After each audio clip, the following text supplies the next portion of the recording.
Assalamu alaikum everyone. How are you all? Welcome to our English class. First of all, congratulations to all of you for being promoted to next class. Wish you a good luck. So in this class, our today's lesson is nouns. Nouns. The name of person, things, animals, colors, relation, days, months and body parts are called nouns. आप पहले पढ़ चुके हैं कि noun क्या होता है. Naming words are called noun. It means anything that possess name is noun. Like if we take person, for example, any name can be concluded here. For example, Aslam, Amna. So in simple words, कोई भी चीज़ जो अपना नाम रखती है noun कहलाती है.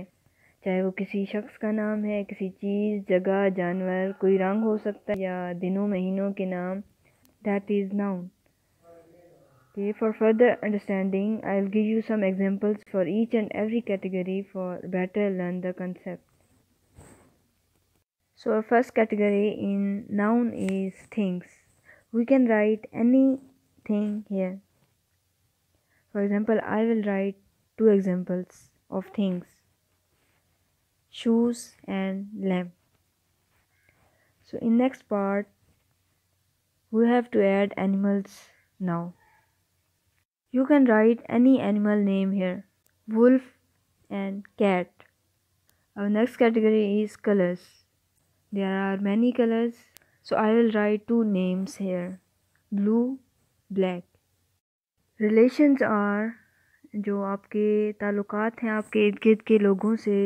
That can be your father, mother, brother, sister, uncle or aunt. You can write any here. Our next categories are days and months. So you already know 7 days and there are 12 months. So we will add two of them here. Our last category is body parts.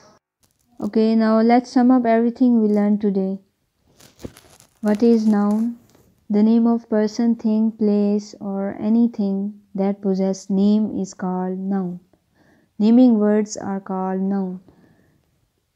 That's all for today. Hope you understand me well. See you later. Allah Hafiz.